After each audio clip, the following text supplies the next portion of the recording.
Hi guys! Welcome back po sa ating YouTube channel. Ngayon naman sa video natin ay share ko naman sa inyo yung binili natin sa online. May gagawin kasi tayong DIY na aparador kaya tayo bumili nito. Kaya ngayon ay unbox na natin to. So tara guys, let's go!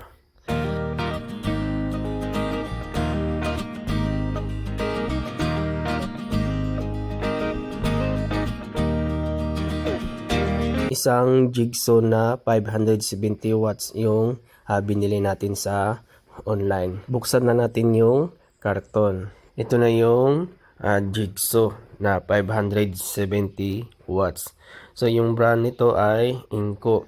So paalala lang guys, hindi ito endorsement para sa brand na Inco. So binablog ko lang to para sa ating gagawing DIY na aparador. Yung jigsaw na to ay may kasamang guide pagka nagputol tayo para diretso yung pagputol ng plywood or kung ano man ang puputulin. At may kasama na rin siyang Allen wrench. Yan, para pagka naghigpit doon sa blade, may kasama rin itong manual. At meron ding tatlong blade na kasama. So kagandahan nito guys, mayroon tayong reserba na blade. Meron ding reserba na carbon brush. So pag naubusan tayo ng carbon brush, so meron din tayong pamalit. Ngayon ay subukan muna nating paandarin yung jigsaw. Ayan, nakasaksak na. So ngayon ay paandarin natin. Ayan guys, umandar yung jigsaw. So ngayon ay lipat muna tayo ng pwesto para maipakita ko sa inyo yung mga setting niya. So dito guys, yan, nakalipat na tayo. Ang gagawin natin dito ay ipakita ko sa inyo kung paano i-install yung blade ng ating jigsaw.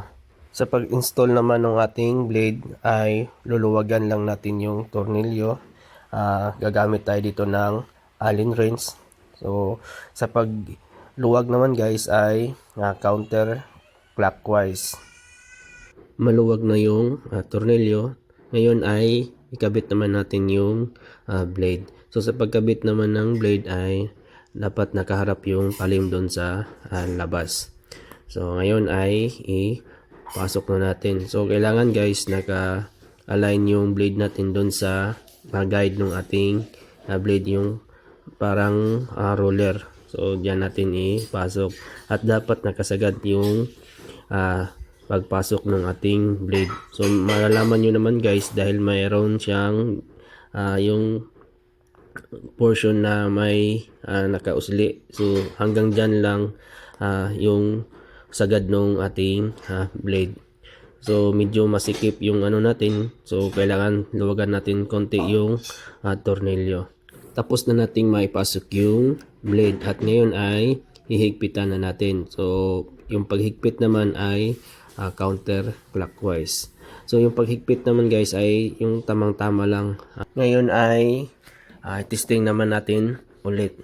So nakasaksak na yung ating jigsaw. Ngayon ay paandarin natin. Ayan guys, gumagana na yung ating jigsaw. So dito naman guys ay mayroon siyang speed. So nakalagay dito maximum. So subukan muna nating paandarin doon sa pinaka mababang speed. So dito guys ay yan, mayroong nakalagay na minimum. So dito tayo mag-umpisa. So ngayon ay testing nating paandarin.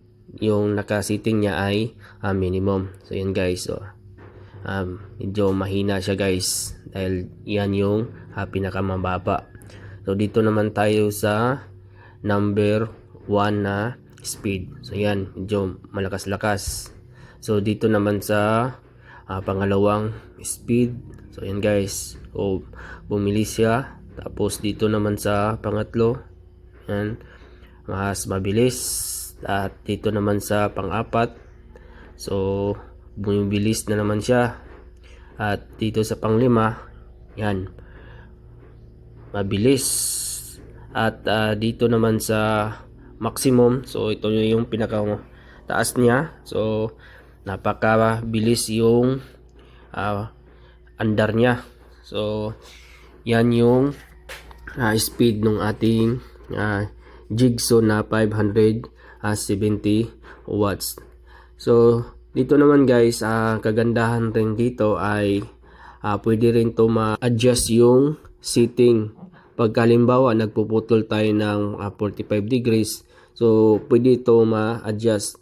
Tanggalin lang natin yung dalawang tornilyo yan, at yan, mayroong mga ngipin dyan, at mayroon ding nakalagay dyan guys yung ilang degree pag nagpuputol tayo. Ayan guys, na-share ko na sa inyo yung binili nating jigsaw sa online.